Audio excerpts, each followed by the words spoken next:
8 fevral payshanba Olmaota soqchilari Sharq Turkistondagi tuqqanlarning qo'yib berilishini va oilasidagilar bilan jam bo'lishni talab qilgan bir turkum qozoq fuqarolarining konsulxonasiga boradigan yo'lni yana bir qatim to'sgan. İlgirki nurg'un voqealarga o'xshash soqchilar konsulxonaga joylashgan joydan necha 10 metr yiroqlikdagi Baytasova ko'chasi bilan Sen-Pereski yo'lining kesish eg'izida namoyishchilarni to'sgan.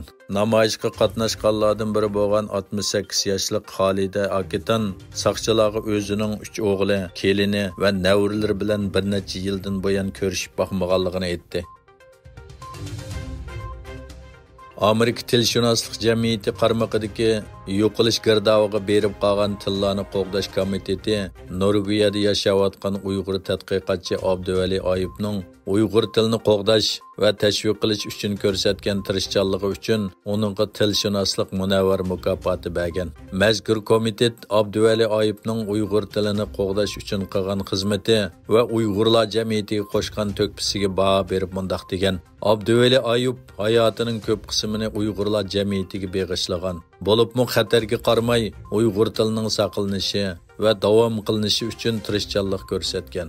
Abduvalining Uyg'ur tili o'qitish materiallarini taraqqiy qildirganligini, Uyg'ur tili va madaniyatini avlodma-avlod saqlab qolish uchun davomli tirishayotganligini ko'zda tutib, uni Tilshunoslik munavvar mukofotiga loyiq ko'rdik. Abduvali Ayub bir mezgil turmada yotgandan keyin 2015-yili Turkiyaga kelgan bo'lib, 2019-yildan buyon Norvegiyada yashamoqda.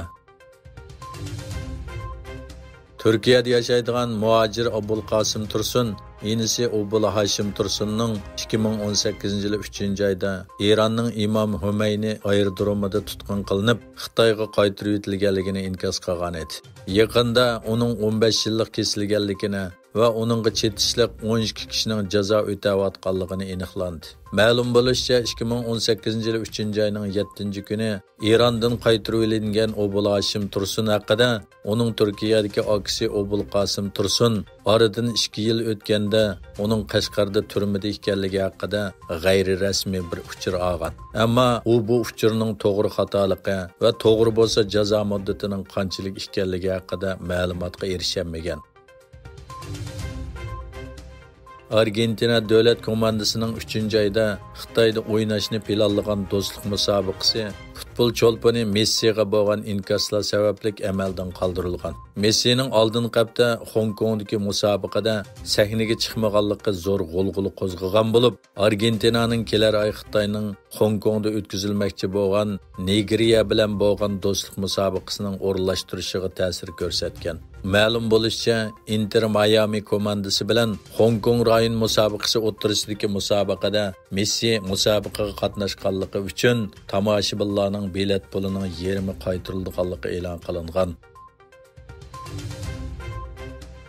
Shimoliy Atlantik Akti tashkilotiga a'zo bo'lish uchun kuni hisoblayotgan Shvetsiya ittifoqining kuchaytirilgan olg'a ilgirlash AFP jang guruhi doirasida Latviyaga harbiy qismlarni evatdi.